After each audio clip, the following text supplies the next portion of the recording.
La denominación proviene del latín y el griego y significa literalmente debilidad muscular grave. La miastenia grave puede afectar a personas de cualquier edad y es más común en mujeres jóvenes y hombres de avanzada edad. No se conoce cura para la miastenia. Sin embargo, un adecuado tratamiento le puede permitir a la persona afectada tener periodos prolongados sin ningún tipo de síntoma.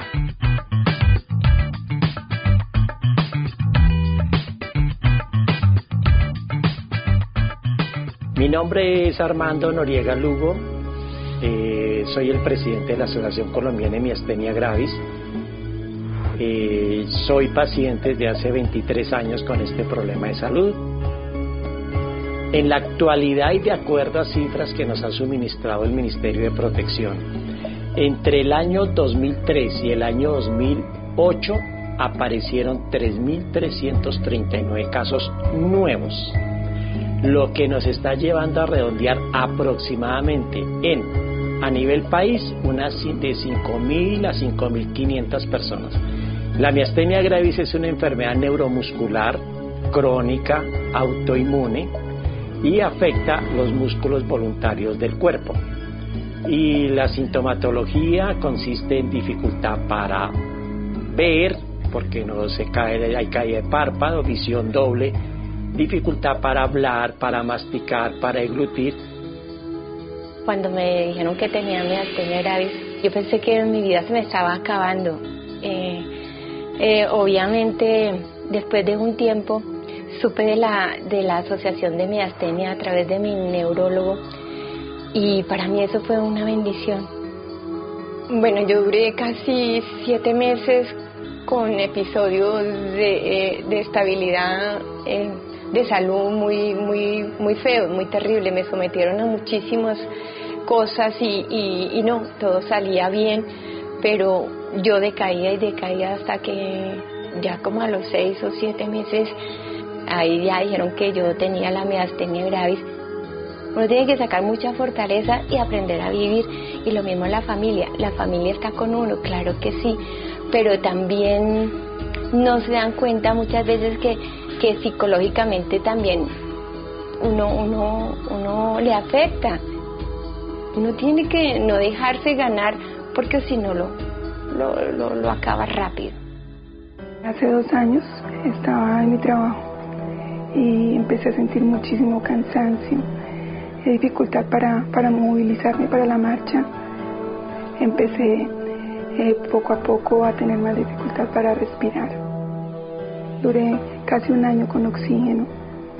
El cambio para mí, para mi familia, fue bastante fuerte, hasta que aprendí que era una enfermedad que yo podía llevar a sacar adelante, que si tenía el apoyo de mi familia y tenía el apoyo de personas como don Armando y la asociación, pues además que aprendí, que conocí otros pacientes que ayudan muchísimo.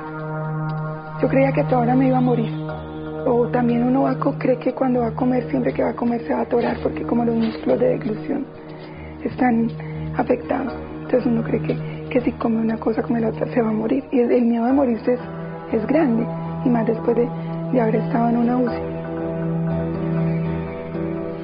Me acompaña Armando Noriega, presidente de la Asociación Colombiana de Miastenia Gravis, y la doctora Mehibe Mahul, neuróloga clínica. Bienvenidos. ¿Cómo están? Bienvenidos.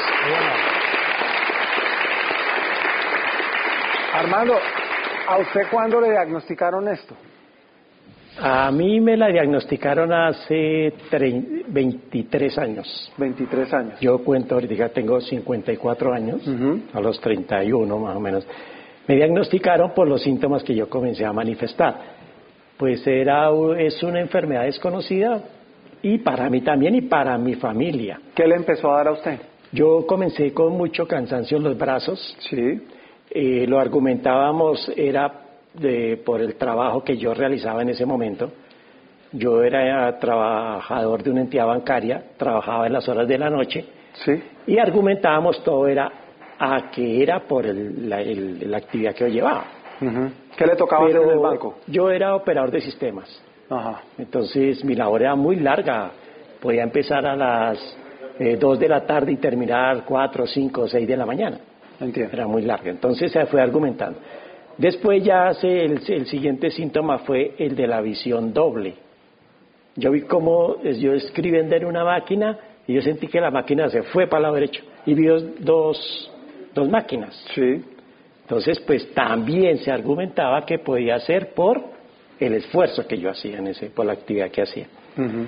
Es paradójico decirlo, pero gracias a Dios fui a tratamiento particular con el oftalmólogo, sí. Me puso a terapias ortópticas, Uh-huh. pero los resultados no se veían. Y la paradoja es de que se cayó el párpado, uh-huh. Y afortunadamente se cayó el párpado.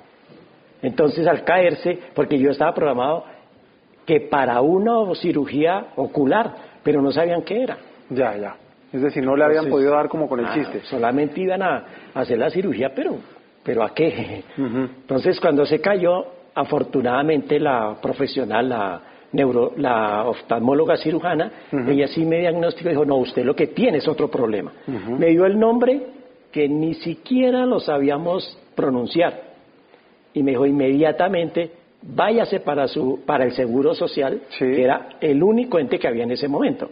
Inmediatamente el médico general, el neurólogo, y me pusieron a tratamiento farmacológico. Entiendo. Entonces le hicieron el diagnóstico y le dijeron que tenía. Sí, y me mandaron una serie de exámenes. Entonces me mandaron con un examen que se llama electromiografía, uh-huh. Y pues él salió, según el resultado, salió que en el dedo meñique estaba la enfermedad. Okay. ¿Por qué no? Pero todo era el dedo meñique ya estaba mostrando problemas. Había un problema de neuroconducción ahí. Correcto. Entonces, pues, y ahí ya comenzó todo. ¿Cuánto tiempo duró entre los primeros síntomas y hasta que lo diagnosticaron? Más o menos, por ahí un mes, yo creo, mes y medio. Cuando ya fue el diagnóstico fue como mes y medio, 2 meses. Okay. Y después ya fue durante 2 años a tratamiento de medicaciones. Sí. Doctora, ¿por qué no nos cuenta un poquito, para los que no tenemos ni idea qué es esta enfermedad, qué es la miastenia gravis? La miastenia gravis es una enfermedad neurológica que ataca directamente los receptores de los músculos de la unión neuromuscular. Entonces es una enfermedad donde el mismo cuerpo ataca con anticuerpos los receptores y se produce lo que está explicando Armando, uh-huh. Que es la debilidad de los músculos y la fatigabilidad de los mismos. Entonces se sienten débiles y la enfermedad puede producir debilidad en diferentes partes del organismo, desde los músculos oculares, uh-huh. Toda la mandíbula, comprometer los músculos respiratorios y la parte de toda la musculatura esquelética generalizada. De hecho, la enfermedad tiene 4 tipos de presentación. Uh-huh. El 60% de la miastenia gravis se presenta como una miastenia ocular pura. Es decir, únicamente le pasa en los ojos. Únicamente ocurre debilidad en los ojos y las manifestaciones son las que nos explicaba ya Armando, que es la caída de los párpados, que médicamente es ptosis palpebral, y la visión borrosa y en los casos ya extremos la visión doble.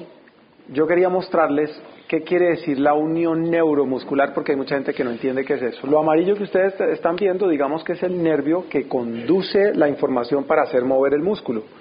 Y ahí hay una unión que se forma entre el nervio y el músculo y se llama la placa neuromuscular. ¿Se llama eso, doctora? Sí, la placa neuromuscular. Entonces, digamos que usualmente lo que empieza a suceder es que no se puede transmitir ese impulso a ese músculo y entonces los músculos, muchas partes de ese músculo no van a funcionar de la misma manera. Entonces empieza a debilitarse el músculo que está afectado. Uh-huh. Y esto puede suceder en muchos músculos del cuerpo o puede suceder puntualmente, por ejemplo, en los ojos, digámoslo así. Entonces hay muchas variedades de esta enfermedad y unas más severas que otras, diríamos, sí.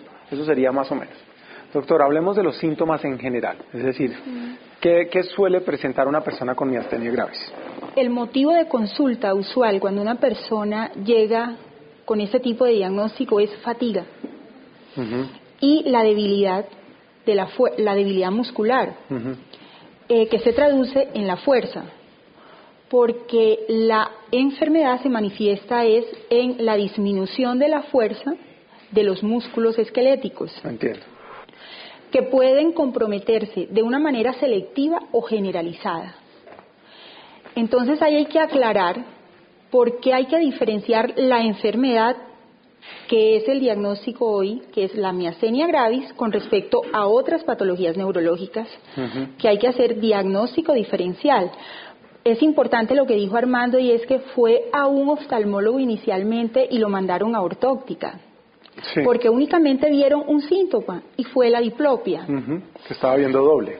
En la diplopia del paciente con miastenia gravis es característico ver la mirada, y si enfocamos, Armando, la mirada del paciente con miastenia gravis es una mirada triste, porque la debilidad está en los párpados, en donde es el párpado caído. Sí. Y la diplopia es ocasional, va y viene, porque no hay compromiso de un músculo sino de todos. Entiendo. Y es selectiva de los músculos oculares, todo alrededor del párpado. Sí, entonces digamos que la diplopia es producida porque los músculos que se encargan de los movimientos oculares se debilitan, y a veces se mueve uno más que el otro, o jalan, digamos, de una manera asimétrica, y puede producirse el problema. Exactamente. Es diferente cuando uno tiene una parálisis exacta de alguno de esos músculos específicamente, sí, y que se puede tratar con ortóptica, y el paciente sale de su diplopia con la terapia muscular. Con el paciente de miastenia gravis no, es persistente y se ve en el tiempo el deterioro. Entonces lo que encuentran es, con mucha frecuencia se diagnostica la enfermedad, es porque se empiezan a descartar otras enfermedades hasta que finalmente dan con la enfermedad, por lo que no es una enfermedad muy común. Digamos que hay muy poquitos casos en Colombia, como nos había dicho Armando. Ahí es donde está la destreza del clínico. Uno de los diagnósticos diferenciales de la miastenia gravis están al lado las enfermedades paraneoplásicas que comprometen el sistema endocrinológico, ¿sí? Porque la enfermedad es una enfermedad que ataca directamente una sustancia importante que se llama la acetilcolina. En donde esta sustancia tiene que llegar a un receptor en la placa que vimos anteriormente, sí, que nos mostró el doctor Mejía, y en la placa, al terminar la placa, o sea, en la unión que uno llama posinaxis, para que me entiendan, la comunicación del lenguaje de las neuronas se llama sinapsis. Entonces la alteración está cuando le entrego el mensaje al receptor.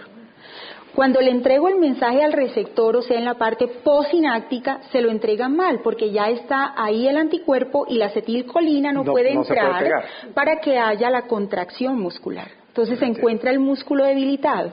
Sí. Entonces, ¿cuál es el tratamiento de la miastenia gravis? Sí. Me voy a adelantar un poco. Sí, de una vez hablemos de eso. Dentro del tratamiento está atacar directamente al síntoma con una sustancia que se llama piridostigmine. La dosis que usamos inicialmente va de 30 miligramos cada 6 horas, y las dosis máximas son hasta 60 miligramos cada 4 horas al día. Entiendo. ¿Y hay personas que no reaccionan bien, es decir, no les funciona? Hay personas que no les funciona, y ahí entonces pasan a la miastenia tipo 2, que es la moderada, donde no hay respuesta al tratamiento sintomático. Entiendo. Entonces recurrimos al tratamiento inmunomodulador. Armando nos mencionó los corticoides. Sí. Dentro de los manejos inmunomoduladores está la ciatropina, la ciclofosfamida, sí, las inmunoglobulinas y la plasmaféresis. Es decir, hay muchas opciones y se va como en orden escogiendo hasta que llegan a los que tienen más efectos secundarios, digámoslo así. Exactamente. ¿Qué no se le recomienda a un paciente que tiene miastenia gravis en cuanto a su actividad física, por ejemplo?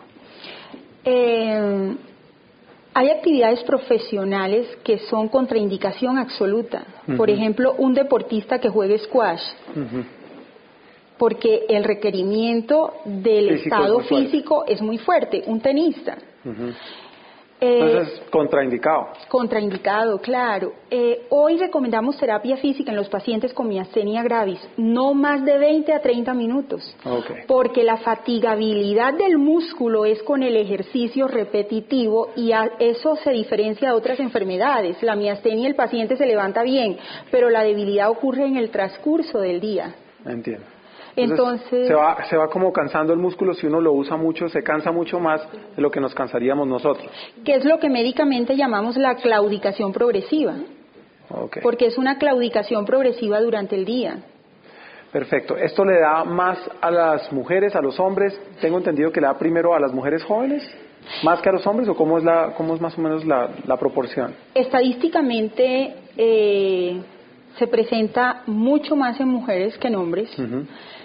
Armando nos rompe la estadística. ¿Por qué? Porque el diagnóstico de la enfermedad se le hace en las mujeres después de la segunda década de la vida. En los hombres es usual después de la cuarta década de la vida.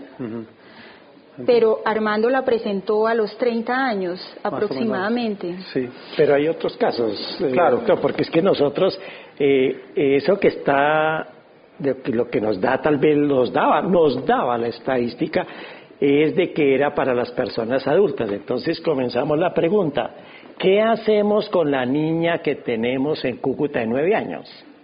O con el joven que aquí en Bogotá contamos aproximadamente con niños o jóvenes de 13, 14, 16, de 20, o sea que eso ya se rompe.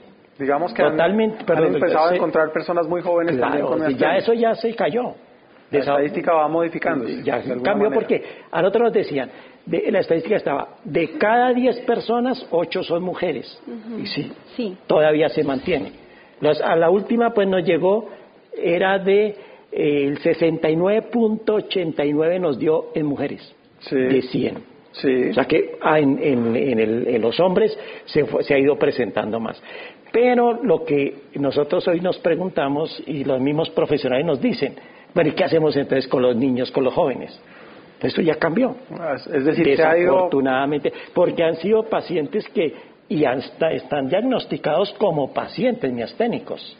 Entonces, ya no estamos manejando esa estadística de esa manera, o esa prevalencia no se está manejando. Doctora. Con respecto a la pregunta anterior o inicial de los tipos de la enfermedad, una es ocular, la otra es generalizada, leve, moderada, la tercera es la fulminante, que es agresiva y que compromete los músculos respiratorios directamente y ocasiona la muerte. Y la cuarta es la presentación de las diferentes etapas hasta volverse crónica. Okay. Ahora, es importante las edades de las cuales habla Armando, porque hay una miastenia gravis neonatal. O sea, ¿nacen con la miastenia? Neonatal, que se puede presentar en el primer mes de vida por los anticuerpos que pueden desencadenar. Es muy raro, pero eso está descrito dentro de la literatura. ¿Y hay algún factor ambiental que pueda estar causando esto o no se ha descrito nada que pueda llegar a dentro de los factores desencadenantes o causas de miastenia gravis? Cuando uno va a hablar de causas de la enfermedad, encuentra que hay factores desde genéticos, hipótesis, teorías, que hablan de la parte genética, que hablan de los factores virales y los factores ambientales que lo pueden desencadenar. Pero realmente no se tiene claro. Pero realmente no se tiene claro qué la ocasiona hoy en día. Okay. Refuerzo la pregunta que usted decía, ¿qué no debe hacer el paciente? Mire, aparte del ejercicio exagerado y por equivocación involuntaria, porque nosotros decimos que es involuntario, por de algo de tener cuidado con los tóxicos, con las personas que cuando les da los virus de gripa, cuando el cigarrillo, aunque tenemos conocemos pacientes grandes fumadores, pero se le sugiere a la persona evitarlos, evitar el sereno, si va o protegerse del sereno. La calor también a nosotros nos afecta en algunos casos, y nos afecta el mismo medio ambiente, muchas veces inevitable, porque si nos vamos en un bus lleno de Transmilenio, entonces allá está la persona tosiendo, estornudando, y nosotros fácilmente adquirimos esos síntomas. Y algo importante con respecto a las gripas y eso son los medicamentos que pueden debilitarlos más. Entre esos están tetraciclinas, aminoglucósidos, están relajantes musculares, benzodiazepinas, litio. Entonces, tener en cuenta qué medicamentos les van a formular que pueden producir debilidad. Armando, muchísimas gracias por habernos acompañado el día de hoy, doctora. Muy amable. Seguimos con el tubo de la verdad. Hace unas semanas, parte de nuestro equipo de trabajo se comprometió a adoptar una vida saludable y dejar atrás malos hábitos. Recordemos quiénes son. Mi nombre es Catalina Restrepo, tengo 26 años y soy la asistente de dirección del programa Doctor SOS. Mi nombre es Víctor Penagos Mejía, soy jefe de producción del programa Doctor SOS y tengo 31 años. Soy Lucas Rodríguez Peinado, tengo 30 años, soy productor de campo de Doctor SOS. Y un día dije, no más, no fumo más y llevo un mes y medio sin fumarme un cigarrillo. Yo creo que el programa influenció harto en muchos cambios. La cuestión de dejar el cigarrillo fue porque, bueno, primero me estaba haciendo mucho daño y también por la familia. Fue una decisión de que uno dice, tengo hijos y me estoy matando. En 2 meses me subí 15 kilos. Ya, con eso es más que suficiente como para decir, no hay que dar, como para quedar en el peso normal, pues de acuerdo a la estatura. Uno dejando de fumar está previniendo un cáncer de pulmón, un cáncer de garganta, está previniendo un infarto. Después de 3 meses y medio más o menos sin fumar, dejé de roncar. Entonces así usted puede dejar dormir a su pareja. Ya no me ahogo porque yo vivo en un 5º piso y pues siempre subo por las escaleras. Hacer dieta es muy teso, pero pues quien quiera hacerlo en realidad le mete todas las ganas y lo consigue, pues la intención es bajar todo el resto de kilos que tengo de más.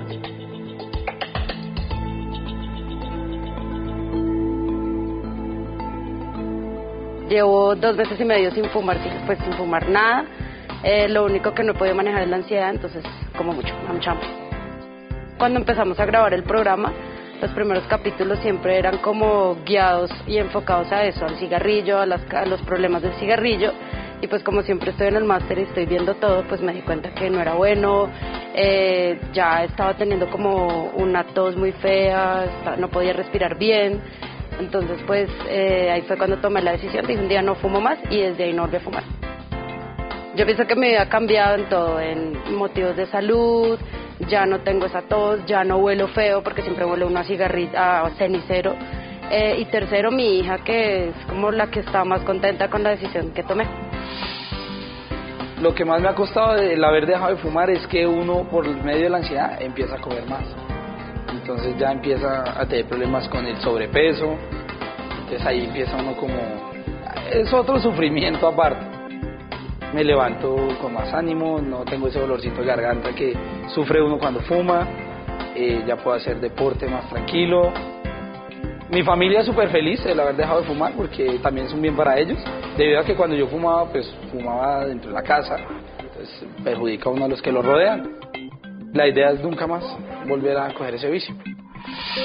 Cuando participé en el Tubo de la Verdad fue la tapa de la olla, porque, bueno, igual las medidas que tenía, por la misma estatura, por el mismo peso, pues y la masa corporal, tenía un riesgo bastante grande de llegar a tener un infarto. Entonces bueno, pues entonces tocaba seguir con el proceso de seguir haciendo dieta. Entonces bueno, seguí haciendo la dieta pues y bueno, pues aquí voy, he rebajado 8 kilos. Es un proceso que pienso seguir hasta llegar al punto, pues de acuerdo con mi estatura debo pesar 70 kilos. Entonces pues bueno, la intención es eso, llegar a los 70 kilos. Y en realidad uno siente la diferencia. Cuando empiezas a rebajar, obviamente la ropa te queda mucho más suelta, no te cansas tan rápido. Entonces son muchas ventajas que también no sé en el momento, sumándole también que los que estuvimos en el Tubo, la verdad, las otras personas que me acompañaron dejaron el cigarrillo. Entonces yo dejé el cigarrillo hace 1 año y por haber dejado el cigarrillo por la ansiedad me subí, fue que me empecé a subir de peso pues. Bueno, ya, ahí voy y seguiré hasta que llegue a los 70 kilos. Bien, doctor, así es.